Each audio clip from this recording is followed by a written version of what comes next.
You're listening to Archaeopolitics, a Harry Potter reread podcast focusing on politics in the wizarding world. I'm Adri, one of your hosts, and a recovering English major eagerly awaiting autumn weather. Do you not have any autumn weather in Texas yet? It was a nice, brisk 65 today. I was really happy about it. Girl, it's maybe 80 if it's anything. Well, I mean, our weather, to be fair, our weather here in Minnesota has been all over the place. It was 70, and then it jumped up to 90, and then it jumped down to 60. It's been weird, but...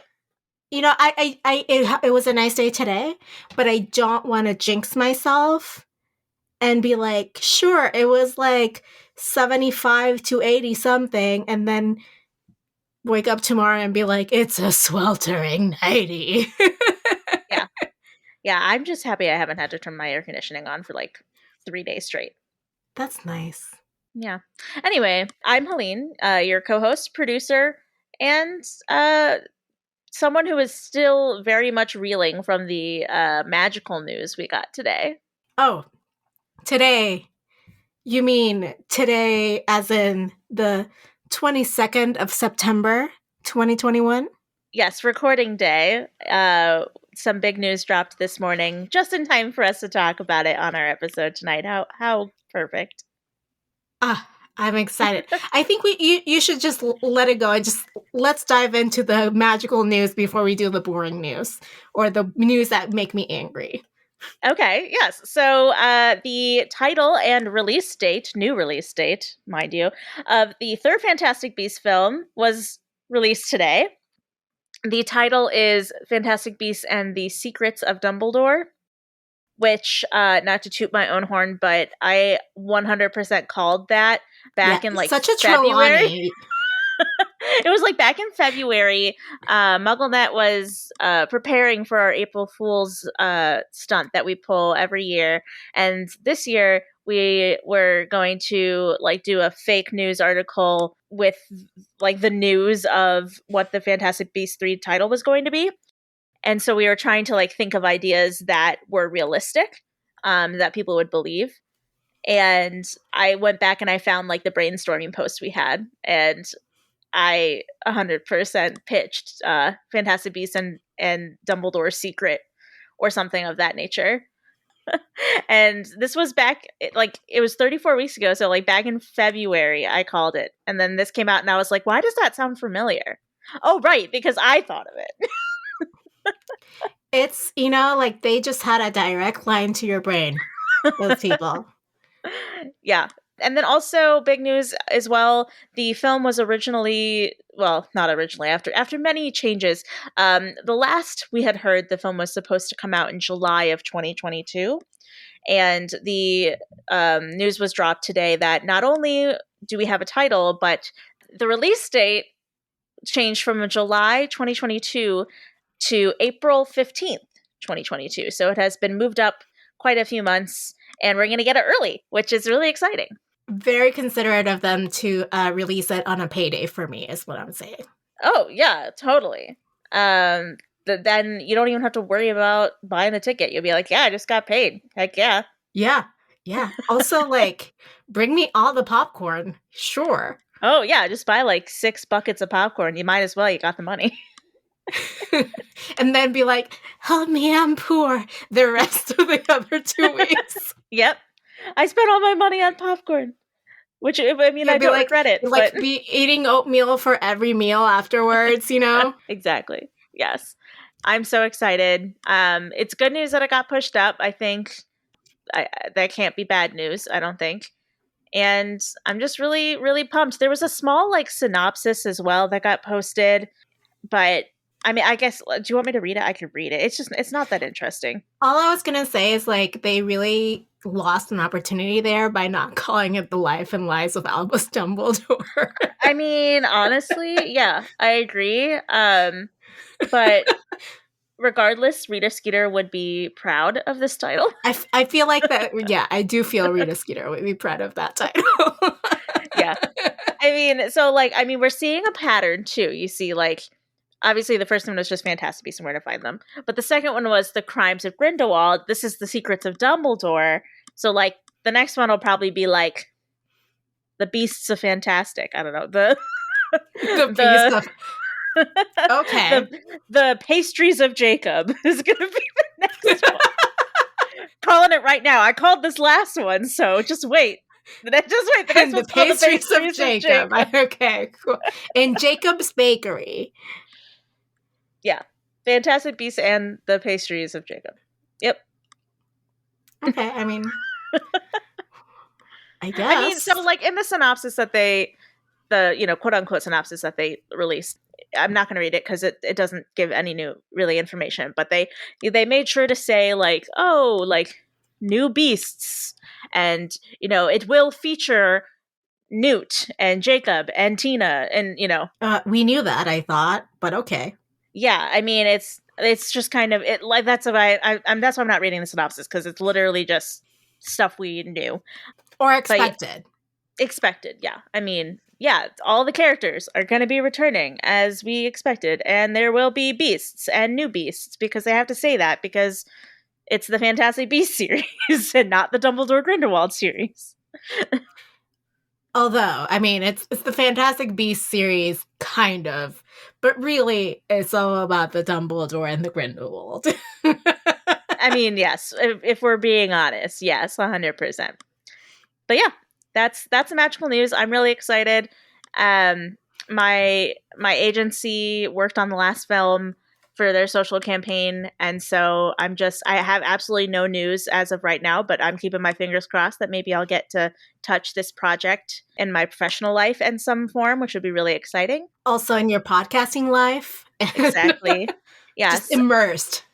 And I will already be at New York Comic Con in a few weeks for my Muggle job, but I'm hoping that there will be some news dropping, hopefully. I mean, it would make sense. They released the title like 3 weeks or 2 weeks before Comic-Con, and then release maybe a teaser trailer or something else, maybe more casting information or something at Comic-Con. That's normally how it works, especially if they're going to start teasing right before Comic-Con. So I'm hoping, fingers crossed, that's the case, because I will already be there and it will be perfect for me to be there to see more information release in real time.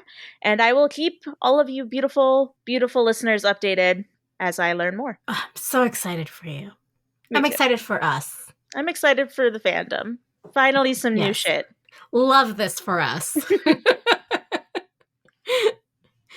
Well, that aside, we've got some other news that make me angry. Like, this news made me happy. The other news makes me angry. But before we get to the news in our Potter Watch segment, let's talk about what chapter we're talking about today. Today, after our Potter Watch segment, we're going to do a deep dive on Chapter 10, The House of Gaunt of Harry Potter and the Half-Blood Prince. So this is the one where Harry has his first private lesson with Dumbledore. They use the Pensieve or is it Pensieve? I don't know. They use the Pensieve to travel into the memory of Bob Ogden, aka the most underrated character in the Harry Potter series. And they get a glimpse of Voldemort's mother, father, uncle, and grandfather, the Gaunts, in an attempt to understand his history a bit better. Hopefully in an attempt to, defeat him, I'm guessing is the goal here. Oh, we have a lot to talk about on that case, on that front. Yep. But before we get to the chapter, let's talk about what is going on in the United States in our Potter Watch segment. The first thing that made me very angry this week was reading the following from New York Magazine. This is an excerpt from an article about, Mark Zuckerberg, also known as the devil, the inventor of Facebook, and letting us have Trump for a while, I guess. That guy. Zuckerberg came into an understanding with Kushner, that is Jared Kushner, during the meal. Facebook, he promised, would avoid fact-checking political speech, thus allowing the Trump campaign to claim whatever it wanted. In return, the Trump administration would lay off on heavy-handed regulations. And I'm angry because I'm not surprised, too. Like, on the one hand, this makes me angry that it happened. And on the other hand, it makes me angry that I'm not surprised that this happened. This was one of those pieces of news where, I kind of wished I was surprised, but I'm not. Yeah, and like, I think that's what I'm saying. Like, the fact that I'm not surprised angers me even more Yeah. because that means that the last, like, from 2016 to 2020, like, my faith in institutions has been eroded so fucking much that this comes as no surprise. I thought that we could expect more from Zuckerberg at like back when like the Social Network came out. Remember that movie? Oh no, I Uh, knew he was trash, but still, you know? but yeah, I know especially over the last two elections, and even before then, he has proven himself to be just heartless, soulless, husk of a man. So yeah, Yeah, I keep flashing back to that picture that was taken of him when he was testifying in front of Congress, and he barely looks human. And I'm like, yeah, that sounds about right. yeah. This kid, I'm honestly like curious if he is diagnosed with any actual like personality disorders or like is he a sociopath? Like he honestly might be a sociopath. Oh, yeah. I mean, he might be. I'm not armchair diagnosing him, Yeah, but I mean, I don't probably know him is. well enough, like, I don't know the guy as well that well, but like he could be. But like based on his actions, Yeah, based on his ruthless actions, you're like, he does do you not seem really to care have. about society? Yeah, he doesn't seem to have regard for other humans' feelings, and I am not convinced that he is able to feel emotions himself. Therefore, sociopath. That or Android from the future. Who knows?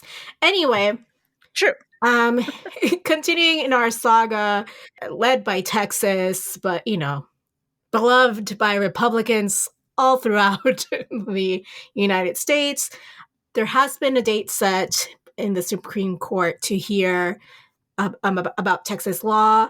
A San Antonio doctor has been the first physician to be sued. He made it very clear he did an abortion, performed an abortion that came outside of like the law. So he's basically putting himself forward as the test case in order to see if he can Find loopholes. Win. no get this case to Supreme Court, because Yeah, like you can't get it to the Supreme Court unless it's like someone has been sued. yeah, it has to be implemented. Yeah, no, that makes sense. Exactly. Like the implementation has to be underway. And because the state can't implement it, it's because it's vigilante type law, then it has to be like a civilian has to sue the provider or whoever helped procure the abortion in order for that to be a test case. Anyway, here's why a lot of us are worried. Roe versus Wade being overturned can lead to dismantling access to birth control. Because at the end of the day, Roe was about privacy of women and privacy concerns, which can lead to the overturning of the Griswold case, which is all about birth control access. And on top of that, it can overturn or can be the basis for overturning potentially other cases that rely on privacy, like landmark LGBTQ plus cases. So it's never just about the one case. They have an agenda. Yep. I So mean, yeah. No, I mean, yes, facts. I don't know what else to. It's all so other depressing. It's things that make all me angry. yeah. It's all depressing. I mean, I honestly didn't expect this kind of shit to happen after Trump was gone. Yeah, but the whole thing with sure he's gone, but his legacy remains, right? And his legacy is installing these three very conservative Supreme Court justices. And like respectfully to everyone who told us we were overreacting in 2016, fuck you.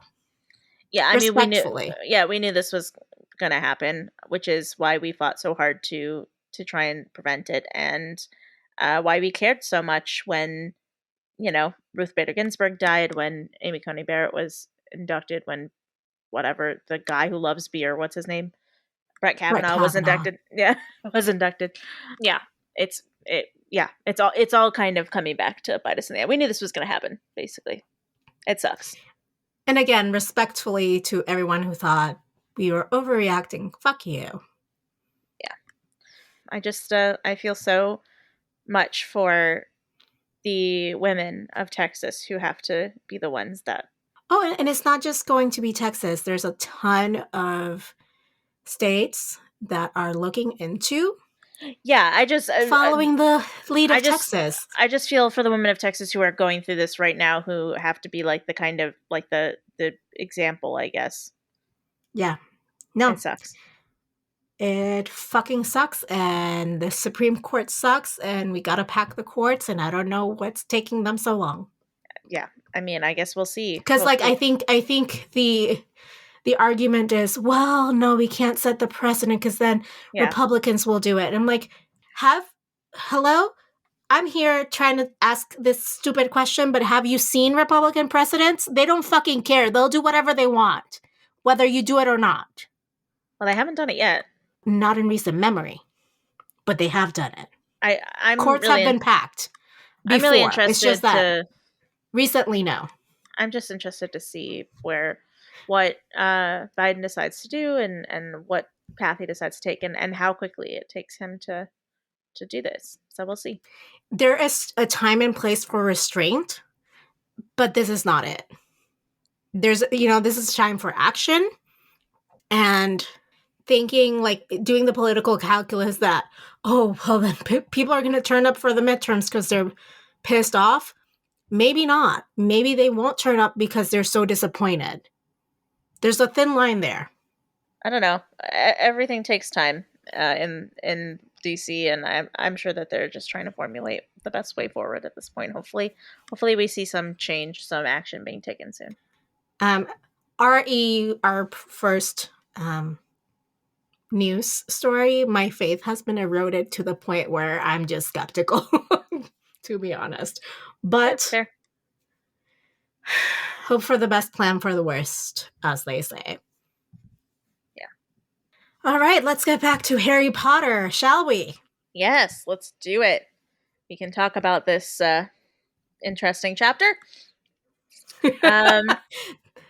Do you know that I had zero, and I mean zero, memory of this chapter? Really? Yeah.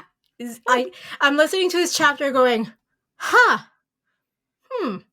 why don't I remember this chapter? Yeah, I mean, it hits differently when you're an adult, I think. Well, yeah, that, and I'm like, why didn't I think this was a bigger chapter in this book? Maybe, perhaps, perchance, I was still so scarred by the whole, like, Harry not following instructions and still, like, or following alternative instructions and outshining Hermione, and me feeling like, isn't this the story of my life? I just want to do things right. I mean, maybe little you was just reeling from the trauma. It's very possible. Yeah, well. Anyway, so as I'm reading this chapter, the politic that I thought we could talk about is the politic of ancestry.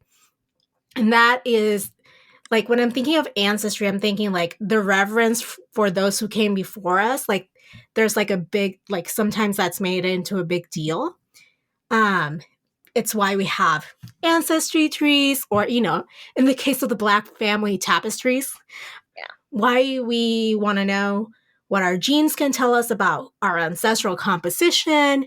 That's why we read books written before our time and by authors who, are dead or are close to being dead. But specifically, I want to talk about the idea that is kind of centered in this chapter that, who your family was or wasn't entitles you to a certain treatment or a way of life, or can determine who you will be in a way. And I'm thinking, like, in this also chapter, we see the concept of ancestry in the scribbling of, the Half Blood Prince, which Harry has inherited without the Half Blood Prince knowledge. Marvolo Gaunt's obsession with his ancestry and bloodlines, and even Harry and Dumbledore learning more about Voldemort's ancestry in order to understand and defeat him. This is a theme throughout the chapter, I think, that definitely is prominent. It's relevant. And yeah, the Gaunts are all about ancestry, where they came from, why that matters. And Yeah, and the my fact that like Dumbledore made it like such a point to begin Harry's quote unquote lessons with a dip to the past before Voldemort's time to like see like where he came from. Who were the people that who were his people as a bit to understand him and then of course defeat him is really interesting to me. Yeah, I agree. And just one portion. I feel like my politic kind of zooms in on one specific portion of your I'm politic. excited because yes, yours is like one portion of ancestry. Yeah. So in your when you were talking about ancestry, you talked about like the idea of who your family is, and how that might entitle you to certain treatments, or a certain way of life. The self importance that one gets from who their ancestors may be. And my politic is supremacism, which I decided not to do like a specific supremacism because there's white supremacy and wizard supremacy and all that stuff. I decided to just stick with the word supremacism by itself because the word by itself means supremacism is a belief that a certain group of people is superior to all others. The supposed superior people can then be defined by age, gender, race, ethnicity, religion, sexual orientation, language, social class, ideology, blah, blah, lots of things. In this case, obviously, the Gaunts have a feeling of superiority, a feeling of supremacism because of their family, because of their ancestors. And therefore, and also specifically, kind of tied in their blood status. They are purebloods, therefore they are like they're better than everybody else. But to compound on that, not only are they purebloods, but they think they're even better than other purebloods because they are Salazar Slytherin's direct descendants, Mm-hmm. who are also purebloods. Mm-hmm. So it's like that higher level. Like, the Malfoys, they're purebloods, therefore they think they're better than everybody else. But they're not direct descendants of Salazar Slytherin. Therefore, the Gaunts think that they are better than the Malfoys, even, type of thing. Yes. And if you think about it a little bit more, the fact that they can speak parcel tongue is probably something else that adds to their belief in their supremacy. Yeah. I mean, it's something else that just makes them that much more special than all the other special people. They're the special people. They're very special people. Yes. Well, I'm excited to hear more about how you saw it in the chapter specifically. So let's get into our very much deep dive where we go into the chapter and choose a quote or moment that explains why we chose that politic. Sure, yeah. The quote that I picked for supremacism was Morphin cackled again. He taught a filthy muggle a lesson. That's illegal now, is it? Yes, said Ogden. I'm afraid it is. The idea that they're above the law somehow? Yes, yeah, exactly. Not only is it they're holding their supremacism of like, oh, we're better than muggles, but also it's like, oh, it's illegal now, whatever, to be racist. Oh, what do you mean? Like, we're better than the law. I'm sorry, like the laws don't apply to me. Don't you know I'm Salazar Slytherin's last living, Exactly. descendant? Yep. Yep. So it's just, I mean, there are a couple. I have a quote written down from my Dementor that I originally had written down for my chapter quote, and then I moved it and then added this one because I just kept on finding quotes. I was like, "Yep, Oh, this it this." it was it was so hard to find one quote for me as well because I was like, oh, this could be it. Oh, this could be it. Yeah. So I found two, and I was like, I'll just one will be my Dementor and one will be my quote for the chapter because they both serve the same purpose, really. Lovely. So my quote, well, one of the quotes that I thought out of the many quotes that showed ancestry in this chapter, I also chose Marvolo as the interlocutor of this quote. Says, see this, know what it is, know where it came from. Centuries it's been in our family. That's how far back we go. And pure blood all the way. Know how much I've been offered for this with the pivotal coat of arms engraved on the stone?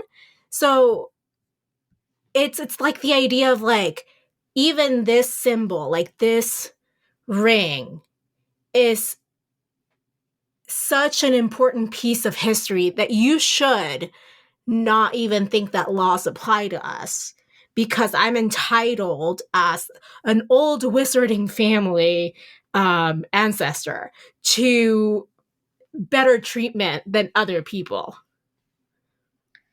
Yeah. Yeah. I Because mean, that's basically what he's saying. Because it's all about where Ogden is trying to be like, you can't do that. No, he needs to go to hearing to the Ministry of yeah. Magic because He's of like, these what do you reasons. mean? What do you mean I can't do this? I'm Salazar Slytherin's blah blah blah blah blah. Like, See this ring that I have on my middle finger? I'm a descendant of a long line of racists. What are you talking about? Speaking of racists, who was the character for you that was your supremacist in this chapter? Yes, the supremacist supreme was Mr. Marvolo Gaunt. Yes, the father, the patriarch, and also just Tom Riddle's grandfather. Mm-hmm. Not a what a stand up guy, Just what a dude. What a I dude. mean, there's not much to say. He was by far the worst in this chapter. So Morton I was went pretty a little bad bit too, but in a different way. So I didn't think about who was so preoccupied with their own ancestry, but I mhm. was thinking like the character that displays ancestry, the politics of ancestry the most in this chapter is Dumbledore because of his choice of, like I said earlier in the episode, revisiting this memory as a building block, as a foundation for Harry's education on this is how you beat Voldemort, you know? Yeah, yeah. Dumbledore's use of the knowledge of ancestry to, reach his goals, I guess. And he thought it was important enough to go and hunt down Ogden before he passed, get his memory, and then show it to Harry once he had it. Yeah, yeah. He went through some real measures to make sure that they learned from this. Exactly. So how do you see supremacy throughout the book? I mean, we got Voldemort, we got Malfoy, we got all the Death Eaters in the world. Their one sole goal throughout the entire book and also series is for wizard supremacy to reign and for muggles to be looked down upon and or maybe possibly eliminated and to be better than mudbloods, half-bloods, and just prove that purebloods are the superior race, I guess. All right, all right. So for me, I was thinking throughout the book, like, Draco, we know. He's all about his ancestry, you know? Yep. And so is Slughorn in a way, right? Like Slughorn is all about like, so who are you related to again? You know? Yeah. It's all about the family members, yeah. Yeah. Voldemort, obviously, very into his ancestry, but in like a super nefarious way, like you say. It's all But about also supremacy. but he's also like selectively into his Oh, ancestry. oh, of course, because that's the way supremacy works. Like, you just ignore the things that don't help your case. Yeah, like, oh, my grandfather was, Marvolo Gaunt, and he's a direct descendant of Salazar Slytherin, but like my father is a filthy muggle, and I'm just gonna pretend like he doesn't exist. Also, like Marvolo Gaunt, like had no wealth, but we're going to ignore that. Yeah, no, he had no wealth, but he definitely had some self-importance for sure. Which I guess is hereditary. Oh, totally. In this series, at least. Now, when I kept thinking about Draco and his preoccupation with ancestry, I also thought about the fact that Draco has been given the task to murder Dumbledore as a nod to his ancestry and to also atone for his father's perceived sins. Yeah, well, to clear to like rebuild the reputation of his ancestors, to make To clear the family name in front of the Death Eaters. yes. But Voldemort wouldn't have approached a random Hogwarts student and been like, I need you to murder I need you Dumbledore. to marry Dumbledore. Is that Yeah, what well, you're gonna also that. say? I'm just thinking about hot Dumbledore, you Yeah. guys. Yeah, no, Jude Law. Yummy. Beautiful. Anyway, like he wouldn't go up to like, I don't know, Parvati Patil and be like, yo, I need you to murder him. Like, how can Yeah. you make this happen? Right. He did it because, like, basically Draco's grandfathered into the Death Eaters by his ancestry. Yeah, because he has a long line of Death Eaters in his family. Oh, Yeah. something to be proud of, I guess. Yep. Yes, Speaking of things that, make us a little bit angry and sad in the way that Draco is proud of being a Death Eater, let's talk about our Dementors in this chapter.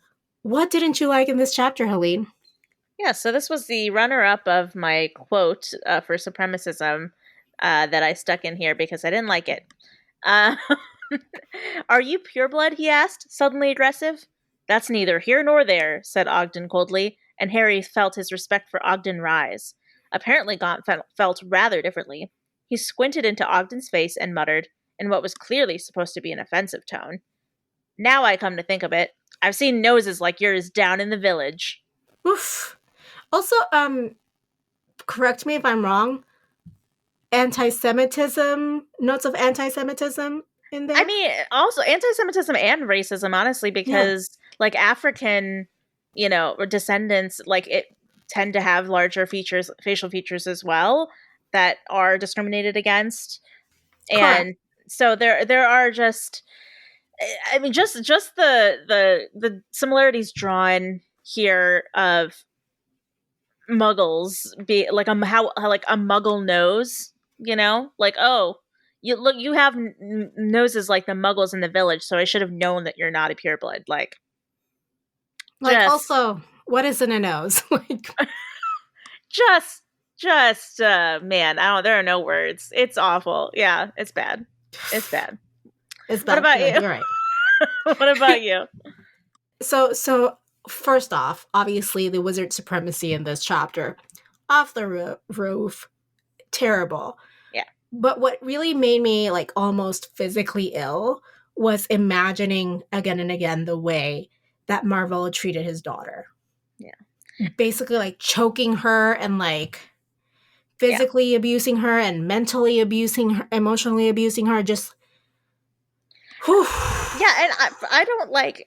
I don't know why he calls her a squib. I realize like she 100% what isn't a squib, and that confused me because Well, I think it's the way he perceives squibs to be would be someone who can't quite get a grasp or a handle on their magical ability yeah, rather than someone who doesn't have it, magical it's ability. like calling Neville a squib because Yeah, that's exactly who I thought of. yeah, because like Neville, they thought like he talks about how his family thought he was a squib the first couple of years of his life because he didn't show any magical traits until he was like a little bit older, like maybe a Mm-hmm. toddler or whatever.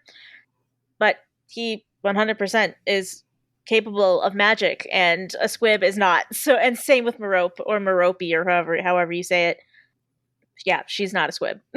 I thought that Yeah, was really no, weird. yeah, but it's because he, again, Marvolo is all about his wizard supremacy Right.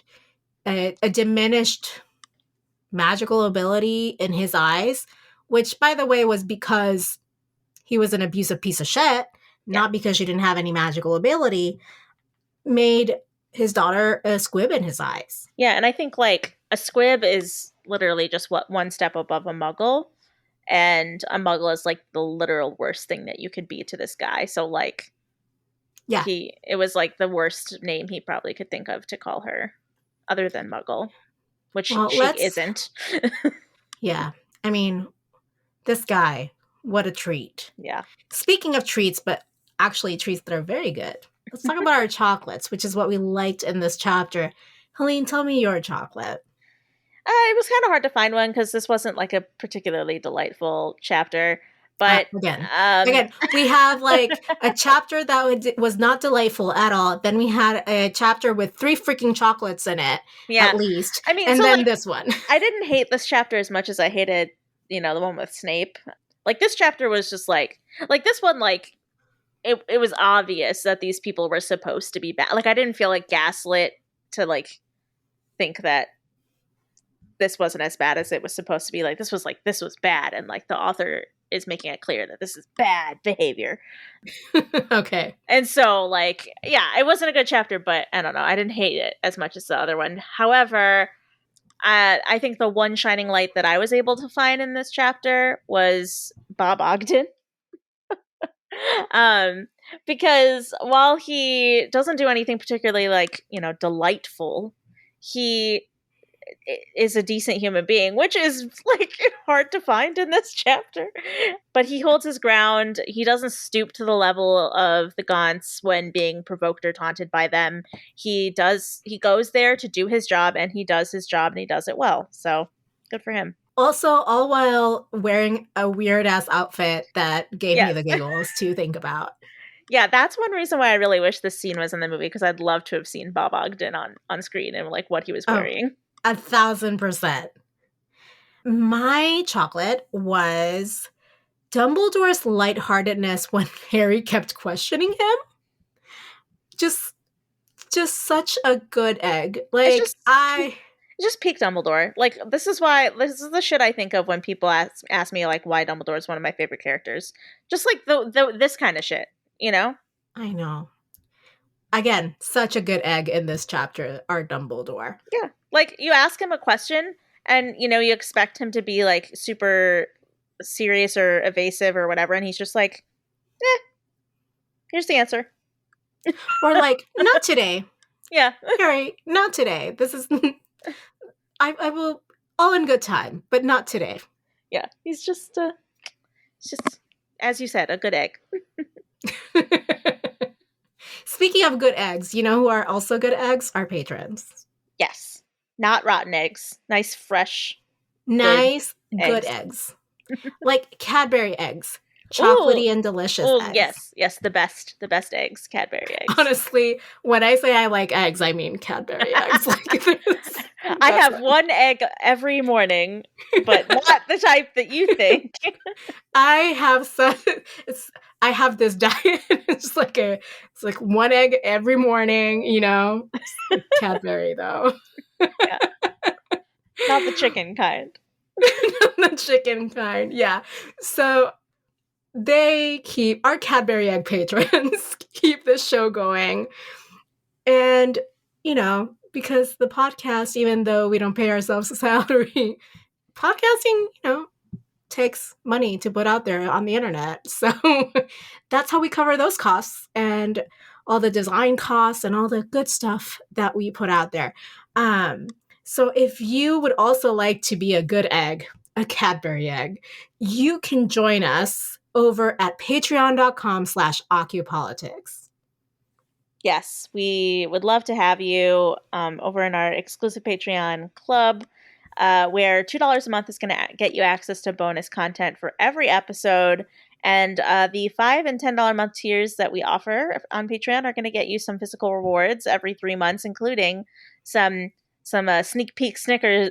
Sneak peek Snickers. That's not what I meant to say. Snickers, just Snicker bars everywhere. No, Okay, so we're thinking about chocolate now. What is happening? yes, our $10 a month tier option today is Snickers. No, it's gonna get you some sneak peek stickers that I got a chance to look at this week that are coming your way very soon.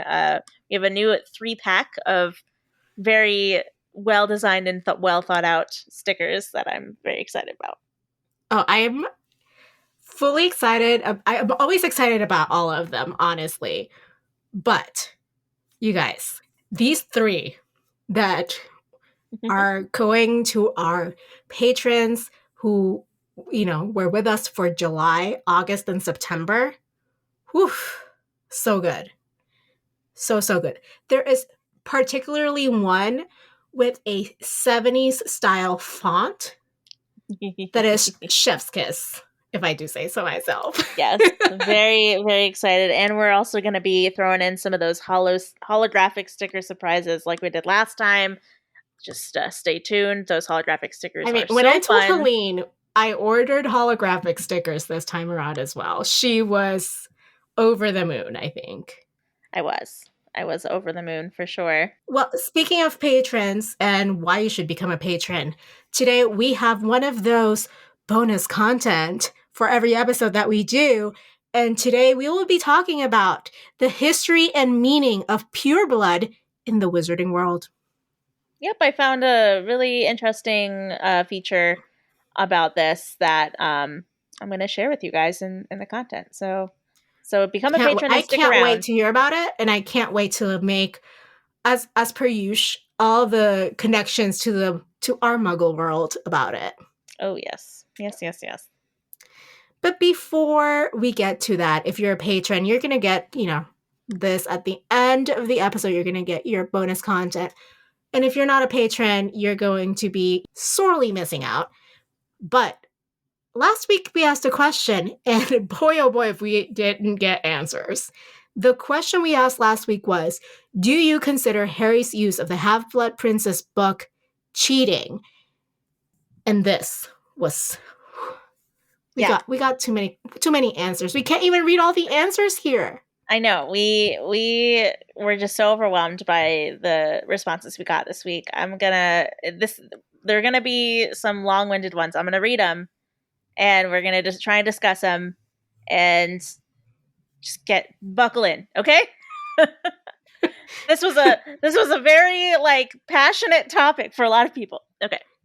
So the first is an email from our listener Christina from Germany, which cool. Hey, how's Germany? But anyway, Christina had the following to say in her email. Hey, Adrienne Helene, here are my thoughts on this week's question. There is no definite answer I can give. Student me would say no, he wasn't cheating. He just found some information and used it. Teacher me says yes, he was cheating. He wasn't. This is maybe why we were on different sides of the argument, I have to say, because you were a teacher at one point and I never was a teacher, so maybe that has to say. Anyway, he wasn't making any discoveries himself, but used someone else's and was never transparent about that. The environment of Slughorn's classroom helped him to keep his cover, so to speak, since the professor only cared about the finished potion instead of the process of making it. Good point. As an educator myself, I have some more thoughts about that. Slughorn seems to teach the same way he used to when he taught Harry's parents or even Tom Riddle. He might be really skilled in his subject, but was never open for innovation. Therefore, he uses the same books as he did 20 plus years ago. This is something we also discussed. Snape, on the other hand, would write the instructions on the board, which makes me think that he would use his own recipes instead of what the book says. Why did Harry improve in Slughorn's class, then? Students who did well when following Snape's instructions would still do well in Slughorn's class, but Harry's potion will always turn out better since he follows the improved instructions from the Half-Blood Prince. The reason why he didn't do well in potions before, even if he followed Snape's instructions, is that the potions dungeon was never a safe learning environment for him, and that Snape's presence alone put him under so much pressure he wasn't able to do well. Interesting. Had Harry shared the information from the Half-Blood Prince's book, it could have been a great learning opportunity for the whole class to figure out how to improve potion making, something that an advanced class should cover anyways. Following an instructional recipe is one thing, but knowing what ingredient does what and how to use certain techniques to change the final product is advanced potion making to me. Maybe there are other books on potions that have improved instructions, but they aren't used in Slughorn's class. There must be other skilled potion masters besides Snape, but we never learn about them. Since you wondered why Snape never shared his improvements with the whole wizarding world, besides the reasons you already mentioned on the episode, I guess, the mental load of being a double agent is enough, so he was never in the headspace to sit down and go through the process of rewriting and publishing a book. Greetings from Germany, Christina. I think I agree with so much of what you said, but I gotta say, Christina, I think you're giving Snape too much credit. Do you mean too much credit in like the mental strain of being a double agent? Yeah, I think that I the insights are super important, like interesting to me because Christina's obviously coming at this from the perspective of a teacher, which I mean, maybe this isn't news to you. Maybe this is why you thought what you thought in the first place. But because you were a teacher Also, at one I've point in always your been a life. type A like Yeah. person. This is not new. Yeah. But I gotta say, even though you had very well thought out and reasonable arguments for why you think Snape did share his special recipes with the class before Christina, I gotta say, I still don't believe that he did because Well, he might have though. Let me think about this because from what we know of Snape on his like potions dungeon thing, yeah, he was always terrorizing Harry no matter what he did. So like yeah, Harry, like, a nervous person cannot bake well. Like no matter what the Great British Bake Off lets us think.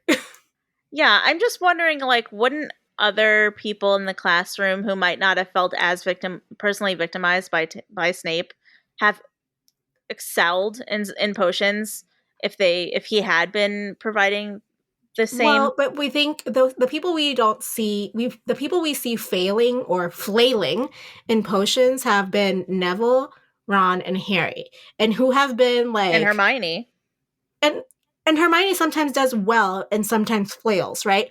But like, who have been, who have been the targets of Snape in the chapters we have seen? These classes, they've been those four people. So do you think that classroom environment plays enough of a role to affect someone's work like this, even if I in think theory they both should be things could doing be well? true. I think both things can be true. I think Snape could have not given the entire recipe as he would have in the Half Blood Prince book Hmm. because Harry had no problem following it. And maybe like let the Slytherins know under his breath, like, hey, if you do this, it's easier. Yeah. Or it could also be true that he did give the whole entire recipe in the blackboard, but then he goes and terrorizes students, which in turns make them nervous and like skip steps or whatnot or what have you, and then mess up potions. Okay. Okay. Okay. Okay. I mean, have you ever tried working with your boss looking over your shoulder? Not a great No, I don't know. productive I thing. still for some reason I still very much like can see Snape just not giving away his secrets because he wants to be the only one who knows how to Oh do it. yeah. I mean, I can still see that too, but I also can now, like, in thinking about Christina's email, I'm thinking, I mean, both things can be true. It can be true that Yeah. he gave it and the environment wasn't safe, so no one really thrived. Or it could be that also he's just selfish and the environment wasn't safe, so no one ever thrived. Yeah, no, that's true. All right. Well, thank you so much for your email, Christina. I love it. I absolutely love when we get such like in-depth, well thought out answers like this to our questions. So keep it up. We love it. Love it. Yeah. So we have a couple of other answers that we got on social media that I wanted to share with you in regards to this question. So Decatur Wine Poet on Instagram said, and the question, to remind everybody, was, do you consider Harry's use of Half-Blood Prince's book cheating? And Decatur One Poet said, no, if a student who is struggling with a subject then hires a tutor who helps her better understand that subject and her grades improve, we don't consider that cheating. But it is a privilege to be able to afford that tutor, an economic advantage over others. Harry lucked his way into a privileged position, but one who is willing to share with his friends to an extent. Okay, that's fair. But Yeah. also, he stumbled upon this. This textbook was not made available to everyone. I guess, like, the question then becomes, is having privilege, like, are privileged people, like, cheating at life because they have privilege? Yeah, well, they're playing at a different level of difficulty. They're playing at the easy level of difficulty, whereas you're playing the same game at a different level of difficulty if you have, certain not privileges.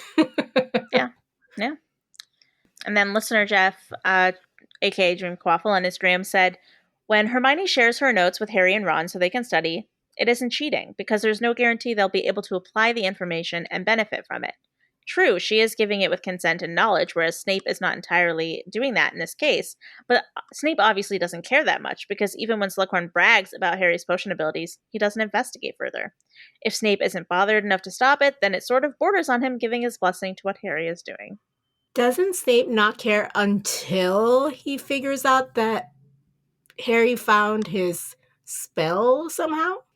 Yeah, I mean, it's interesting to think about because if Snape cared whether or not people got his hands on this book, he would know where it is and make sure Maybe he that, forgot he had it there. maybe, like, I feel like he wouldn't leave it as an extra book to be used in the classroom.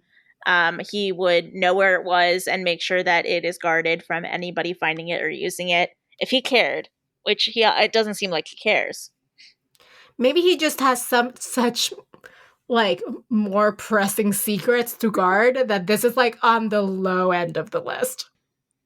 And we kind of touched on this a little bit last time too, but like, has anyone else used this book before Harry, between Harry and Snape? Like, are there other students that, like, just randomly know the spell Muffliato and, like, Sectum Sempra because they had this book? Like, Unlikely. it's it's just things to think about, some food for thought. And then a couple of other answers we got were, Storm in a Teacup Pod said students were assigned potion books that had inadequate instruction, which was known by the last potions professor, but being given improper guidance is the real cheat. Like we were talking about how if there it's not a safe learning environment for some students, thus giving them a disadvantage, that is the real cheating going on. Yeah, yeah, and yeah. So the people that are playing at the higher level of difficulty are the ones being cheated, not the ones that are being given the advantage. They're I can get behind that. Yeah, yeah, I get that. Peculiar Leah says, I think it's less cheating and more the fault of the school and even a bit of Snape for not providing textbooks with accurate and up to date information. Very true. Very similar to the last answer, too. Yeah. It's not like we're placing the blame on the wrong person here. It's not Harry's fault. It's the school system's fault for not keeping up and cheating all the other students. And then Lopez.Desiree.M said, I only consider it cheating if it's during a test. But don't they get graded on the potions? I mean, did they get graded or did they just get that prize? Because, like, the people who didn't make the Draught of Living Death well, like, they didn't get, I don't think they got penalized.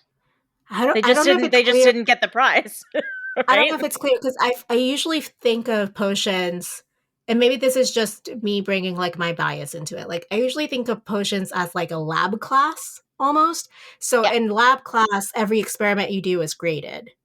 Yeah, well, they didn't say that it was graded. It was just, do it the best and you get a prize. They didn't say what happens if you don't do it well. Yeah, but in this time, in this chapter, I mean chapter 10, we see a glimpse of potions class, but it's not enough to determine whether they're being graded or not. Right, exactly. So, interesting. And then Oreo, who is a friend of the pod and co-host from time to time, guest host, they said, making the most of available resources is just clever. Students are encouraged to use the library. Yeah, but this is not a published book. But okay. But, I mean, the library has Like, extra resources, and if I you seek out understand where those extra Arya's resources... coming from, but I'm just saying, like, this is not a resource that is readily available to all students. Well, just because it's not really readily available to all students doesn't mean that it's not just an extra resource that he was taking advantage of. Yes, but again, we go with the privilege that he stumbled upon too. You know, like it But he would be also one didn't thing choose that, you know? he chose to use it and not. He didn't choose to And find that book. I know, but just like you don't choose to be white, that doesn't No? make white Yeah. privilege not a thing. No. I know. So the whole thing is just like, I would almost agree to the students are encouraged to use the library portion of it if this was available to all students, and then only one chose to use it. Okay. All right. But we love you, Oreo. Of course. Always. All right, so for this week, we thought we'd ask you maybe more of a personal question, would you say, Helene? Maybe, yeah, depending on how I you mean, decide to it answer. relates to the series, and then we have like another question. It's a two-parter that relates to your experience. So the first part of the question is, what is more respected in the series, wealth or wizarding ancestry? The second part is, how does this compare to your experience in real life? Yeah, this is gonna definitely require some introspection and some deeper thought to answer this question. Hopefully that does not discourage any of you from sharing your answers with us, because we would absolutely love to hear what you guys have to say on this. I It am is, so pumped to hear the answers already, and we haven't even published this yeah, episode at the moment of recording. yeah, I mean, this is a really crunchy, interesting question, so I'm excited to hear what people have to say. I'm very excited. All right, speaking of exciting things, Helene, it's time for us to talk about the media we've been consuming. What have you been distracting yourself with? Yes, so various season threes of things have launched. Um, the Circle, which is the social media like reality elimination competition thing on Netflix, they started releasing episodes for season 3 of that on Netflix recently. It's not fully out. They release like 4 episodes a week or something, and I'm loving it so far. Also, your what you wrote down reminded me of this as well, but I binged and completely loved Sex Education season 3. Ah, what a good show. Yes, very, very good. Go watch that. Loved it. And I think it's already been confirmed for season 4, which, thank God. I mean, if it has not, then I will start a petition Right. because I need to know what Yes. happens next. Yeah. So those were my two. I haven't really had a ton of time for things Well, I'm lately. sorry, you haven't had a lot of time, but yet here you are talking about 2 shows. I mean, I like don't even know how I fit those into what I've been doing. I like every time I sit down to write down like what the media I've been consuming is, I'm always like, I feel like I haven't been watching anything new.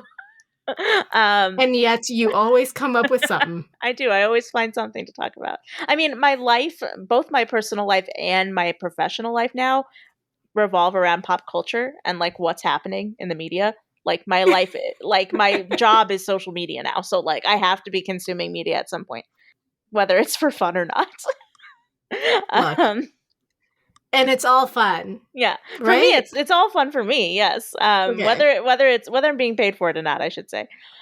But one other thing I wanted to shout out, the Emmys were on Sunday, and great turnout all around. Ted Lasso won a bunch of stuff, but I specifically wanted to call out something that was that's been really close to my heart ever since it came out, which I've talked about many times on this podcast.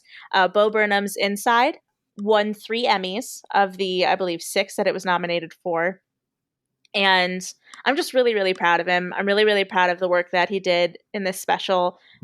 He has never won an Emmy before. I've been a fan of his since, 2008, 2009, when he first, started releasing things on YouTube as a little baby. And I honestly never, like thinking back, I never expected this little, 16-year-old comedic singing, goofy, lanky dude on YouTube to then, 15 years later, win 3 Emmys for doing comedy, doing what he was doing then, just like a little bit more seasoned and a little bit more experience. And so I'm very proud of him and I'm so happy. And go watch Bo Burnham's Inside on Netflix. I swear to God, you will not regret it. I've seen it, I think, like 6 or 7 times now.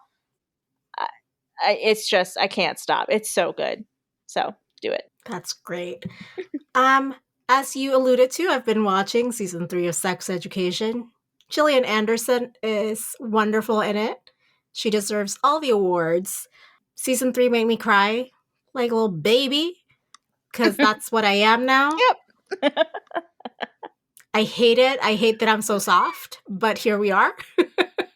It's good. It means you have empathy and you care about other people. Ugh, I hate caring about other people. I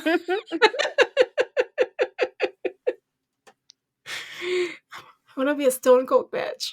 And there's still time. Well, there's still time to pardon my heart back, Yes.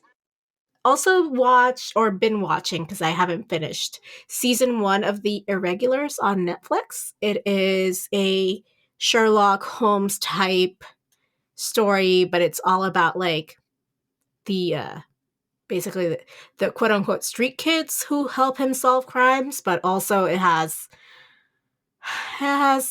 everything that I'm interested in. It has the occult. It has like Sherlock Holmes, but not really Sherlock Holmes as we know him. It's just got stuff that I'm interested in, and it's the been Baker. I've heard of the Baker Street Irregulars. In terms of the Sherlock Holmes. Yeah, that sounds cool. Yeah, so this one is just called The Irregulars, and it's again highly like magic occult things on the side of the fence. It's a retelling of the Sherlock Holmes story from after he falls from grace in this Oh, okay. in this new world that they built around it. I don't know, it's really interesting. Cool. I'll gotta check that out. Yeah. And what else? That's it. I think I'm thinking, what else have I been watching? Just like you, I'm like, no, I feel like I haven't watched anything. And then I'm like, oh, wait. Yes, I have. Yeah, it sneaks up on you. It's just, I'm still living that lockdown life, I barely go out. So, know who's there for me? Netflix. Mm-hmm. And Hulu. My BFFs. And Bravo. Biush. All right, that's it for today's episode. Please join us next week as we talk about Chapter 11 of Harry Potter and the Half-Blood Prince. This one is titled Hermione's Helping Hand. Not Hermione's Helping Handy. Yeah, don't know how that came about. I saw that and I was like, Helene, did you add something to this? No, I saw that and I was like, I don't think she meant that. Because it makes it sound dirty. But, yeah, that's the After Dark title. Is Hermione's Helping Handy? Oh my god. Anyway, if you've enjoyed this conversation, which I hope you did. That's the whole point of us making the podcast. Is that hopefully if you didn't, please don't tell me, because I've had too much fun. Yeah.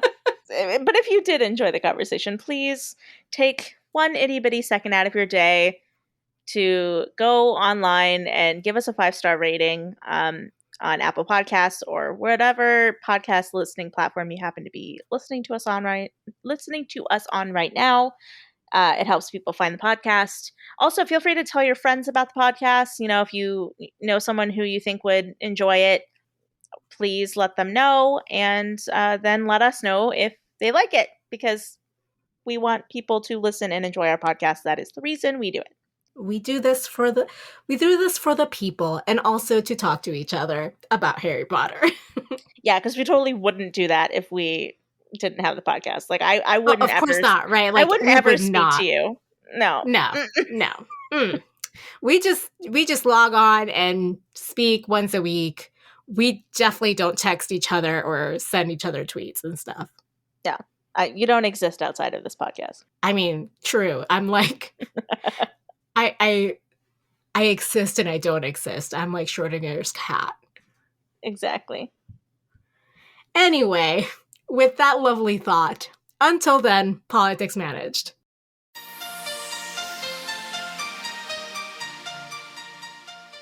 Support this show by going to patreon.com/Occhiopolitics.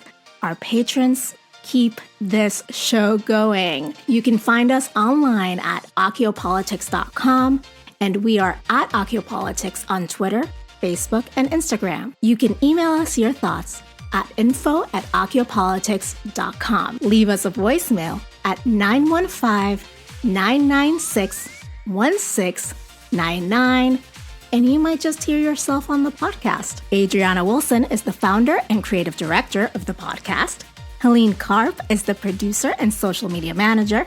Allison Pullman is the audio wizard and editor who makes us sound so good. Cover art and physical rewards are designed by Adriana Wilson. The views expressed by the hosts and guests are expressly their own and not representative of their employers or associates. Occhiopolitics is part of the MuggleNet family of podcasts.